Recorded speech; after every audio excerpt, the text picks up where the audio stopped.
Hi everyone! In this video, I'm going to show you how to paint plumeria flowers using wet-on-wet watercolor painting technique. I'm using 4 different colors: New Gamboge, Quinacridone Red, Sap Green, Quinacridone Purple. They're all from Daniel Smith. Of course, you can use different brand or colors that you have.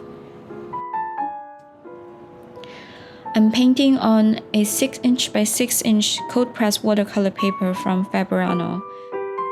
The brushes I'm using are Princeton Velvet Touch round brushes, size 8 and 4. You can find the link to the outline in the description below, so you can paint along with me. The plumeria flower is a tropical flower that typically has 5 petals arranged in a pinwheel pattern, each petal featuring a tiny fold on one edge. They come in various colors like white, yellow, and pink, often displaying a beautiful gradient spreading from the center of the flower. I'm going to use wet on wet to create this gradient, one petal at a time. I first start by painting water on a petal to prepare the surface. You can use clean water or just like me, add a tiny bit of pink paint to the water so it's easier to see, and you can also use this as your base color.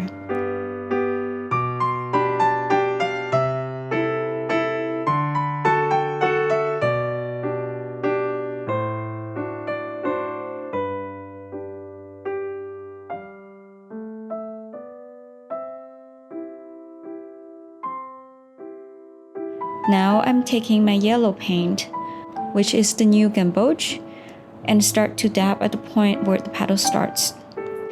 I love watching the colors spreading, it's so beautiful.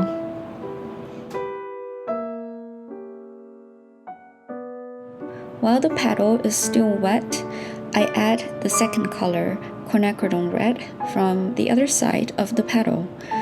As you can see, it doesn't spread as far as the yellow. This could be due to the paper drying or just the nature of how different colors spread. If it's not moving enough, you can always use a clean brush to help push the paint around.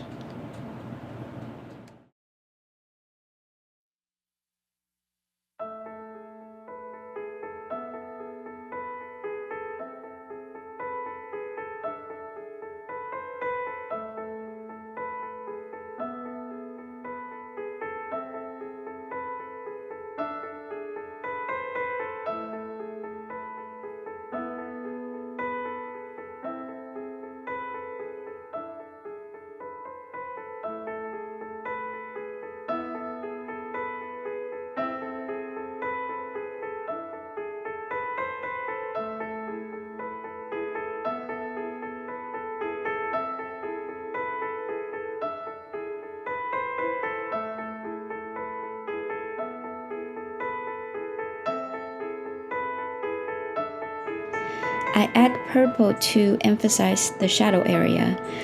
Since this is a much darker color, it's better to use a small amount at a time.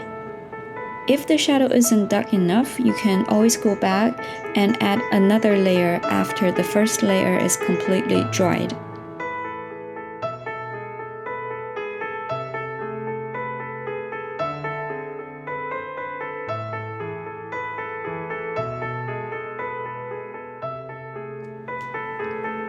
Now that the first petal is almost done, I will move on to the next one and repeat the steps to complete all 5 petals.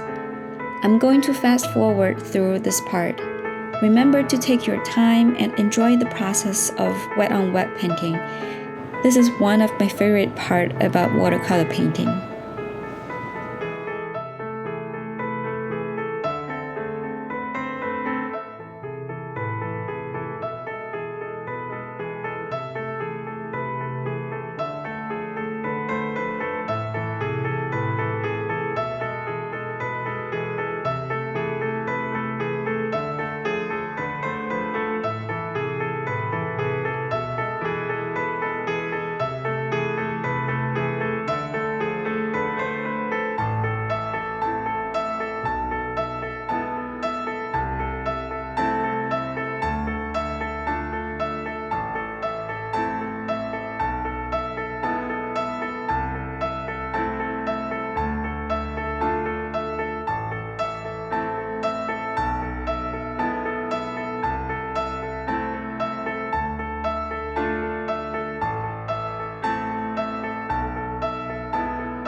After finishing all 5 petals, I'll take care of the tiny folded areas on each petal.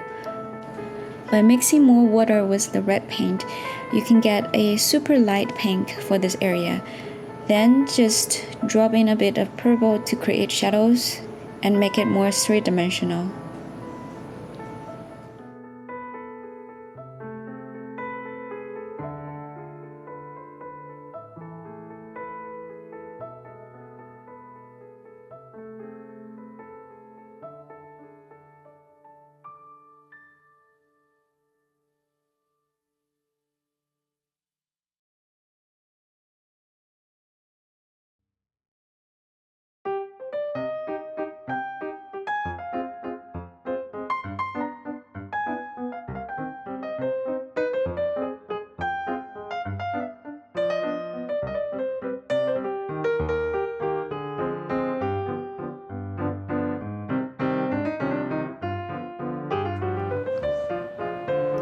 After everything has dried, the colors look slightly lighter, which is normal for watercolor. I want to apply another layer of diluted pink to create a more vibrant gradient from pink to yellow. This technique is called glazing. Always wait for the first layer to dry completely before painting the next layer, otherwise the wet paint will spread into your base layer. Here I also combined glazing with the dry brush technique by dragging some paints toward the center of the flowers to create lines.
Repeat the same steps for the other flowers. Pay attention to the lights and the shadows. Add more water to create lighter tones and add more purple to create darker shadows.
For the leaves, I use my favorite sap green as the base color.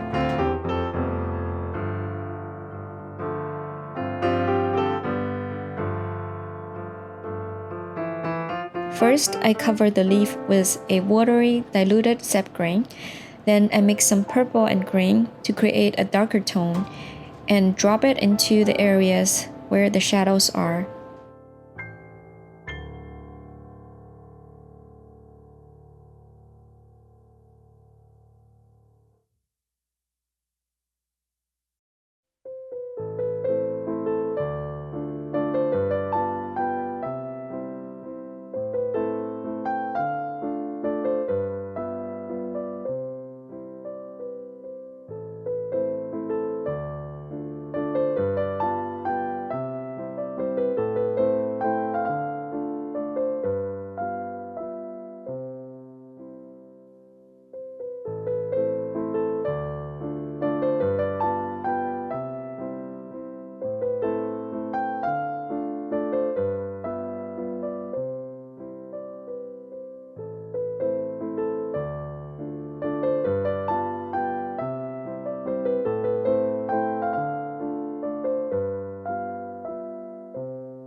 Once everything is dry, use the tip of your brush to draw veins on the leaves.